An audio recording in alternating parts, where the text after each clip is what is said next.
And in business world, they say perception is reality, because you deal with people, so you play with perceptions of people to sell your product or service. But in reality, perception is not real, because it keeps changing. So that is, I think, this version fits in, what you see, do not, you just said that it's not what it appears to be, nor is it otherwise. Its beauty fits into this situation, because perceptions change, and they are not real, and you see this when you are able to ascertain something without interpreting it, without perceiving, and without making a judgment, then it does not arise. Okay. Now, so if I ask you, how does the practice of Buddhists reflect in the society? I think this question is now raised in many quarters, and people start questioning this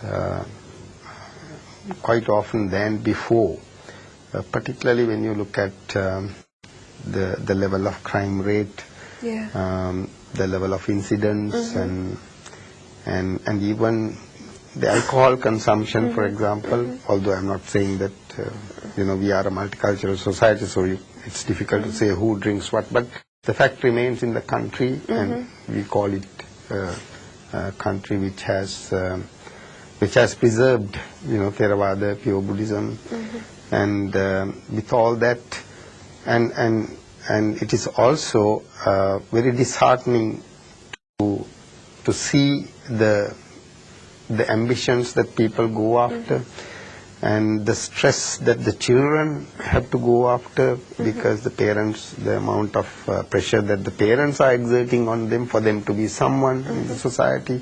So all around, one wonders, that it's time that you need to perceive the Buddha's message little in a more comprehensive manner than of course the rituals, the Buddhist culture, all that is necessary. But what is really necessary to change the society is to comprehend this, the core message, and that will probably take the society towards a better environment than what we are living in now. I suppose this I could be open about it, because today, if you want to assess someone, the criteria of assessing people in the society is probably the type of car he is using, or the type of house that he is living, or the amount of power that someone is holding, or the position that you are, or the designation. So these are the things that matter to the majority of the society. But so that's the criteria of branding people. The society brands people according to that criteria. Exactly. It's like that all what you learn in the Hampas, all what you learn in the temples, all what then how it reflects in the society should be different. It's not what we see today. You see, and then so much so that this has become a kind of a driving force, that tomorrow I have to have this, and day after I have to have this, and it overrides basically this Brahma Vivarana, that the Karuna, Mudita, all that, because and that is the dangerous area that we Buddhists have to look into, and then wherever possible, that if you do not encourage, it's not, I'm not saying that one needs to be sarcastic at that, but each of us can play a role in this. And then, when someone comes up with something, you can always say, is it necessary? Is it the one that you want in life? I remember sometime back, a university professor was asked some years ago, his son was selected to the university, and this professor was asked, what do you want him to be? So he said, I want him to be a good man. So something like that. And it doesn't have frills, labels, designations. It just say, someone who who is useful to himself and the society at large. True.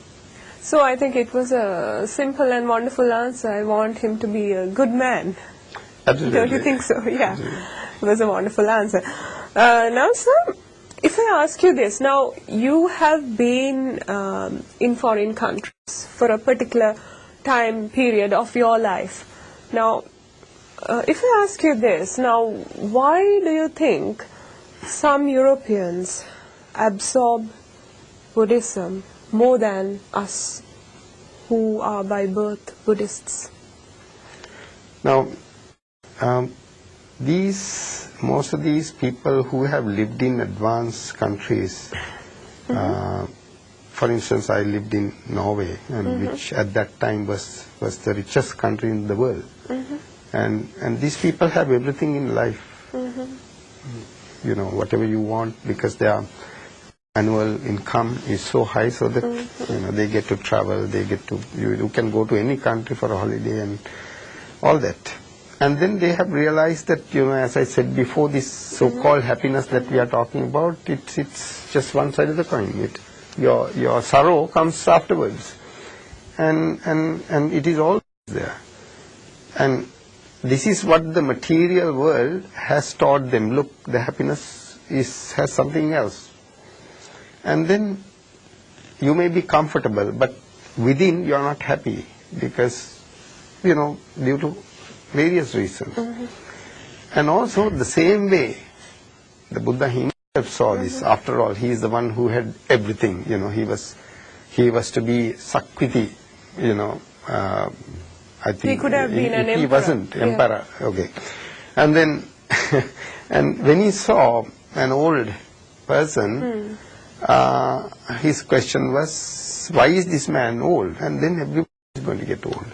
So then he was wondering, so what's the point in being a king if I'm going to be old? You know, and then old age brings you weakness, sicknesses, and you will be nobody afterwards. You know, today if you're old, you are, you know, not wanted anymore.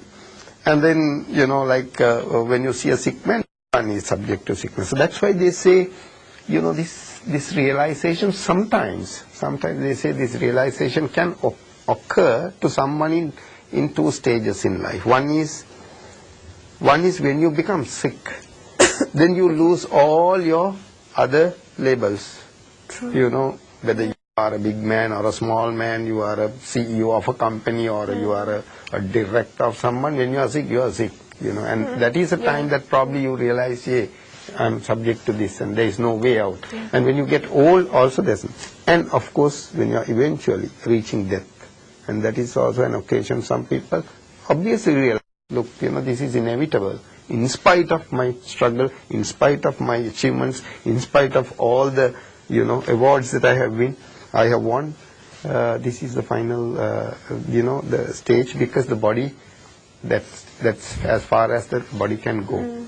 Because they have not seen the consciousness in you, they have not seen that intelligence that, you know, it can occur to you in any of these stages. But why wait till then? You know, you can do that analysis at any stage of your life, and see that there is something. And this is the reason why that there was a better opportunity for Europeans to see this, because they always keep an open mind.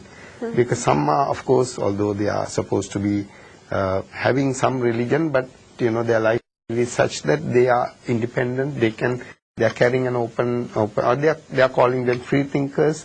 So that gives them the opportunity. So when they see some Buddhist scriptures, when they see some of the things that even websites, if you look at the quotes of Buddha, and they begin to think, why did he say this? Why did and the Buddha, for example, said, forget the past, forget the future, they don't exist, they are illusions.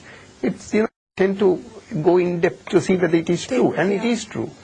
Whatever the way you argue, it is true, because it's only that you are living in the past and the future. It's not there really.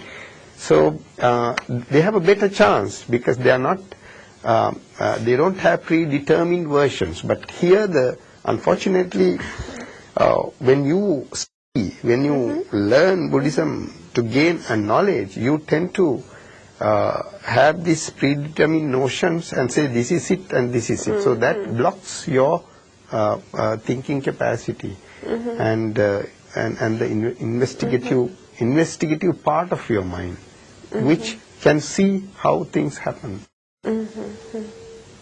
And I think that itself bars whatever, like our understanding or realization. So that is why, as you rightly said, that is why most Europeans tend to absorb Buddhism more and quite faster than Buddhists who are born with that religion itself. Now, sir, before we started this discussion, you were telling me a very interesting story about the arrival of Ajahn Sumedho. I would like you to tell it to our viewers as well. I think that's a message that our viewers could, absorb, learn.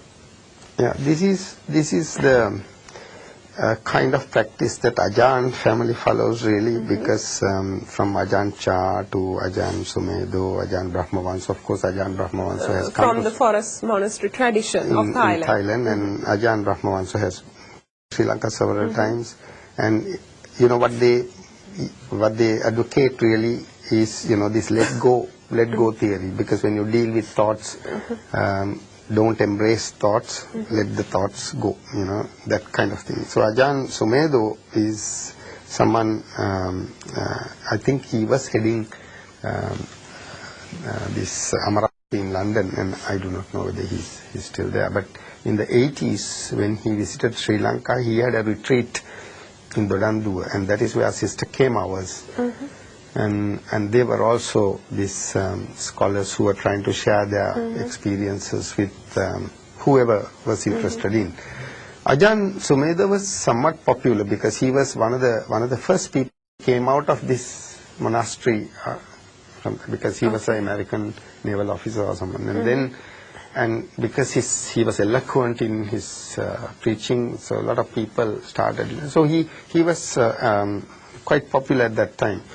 So when Ajahn Sumedho came to Sri Lanka, we had a few politicians then in the 80s who thought, that we should give political recognition to his arrival, because he's popular and he's recognized. So some people went to receive him at the airport, because they didn't know. It was only at the last moment they came to know the flight number, all that, and then they went to see him. And so Ajahn Sumedho came, so this officer who was representing one of the politicians went and said, "Sir, we will take you in. We have brought a limousine. We'll take you in this." And he said, "No, I have a friend who will take me to the Dandua Strait, so don't worry." So then he asked him, "Sir, can I have your baggage tag, so I'll go and pick it up from the belt?" And he said, "Well, I don't have a baggage." So he was a bit surprised, and he said, "Can I carry your hand luggage?" He said, "I don't have a hand luggage either." So so this was unthinkable at that time, someone traveling all the way from London, without anything. Of course, he had the begging bowl. He used to carry it all the time to symbolize the begging bowl. Yes. Yeah. So then, on his way out of the airport, this Ajahn Sumedho had explained to this person, "Look, why should I have a baggage? All I wear is this robe, and I can borrow it from any temple in Sri Lanka. And if I go hungry, I can just, I only have to hold my begging bowl and I will have enough food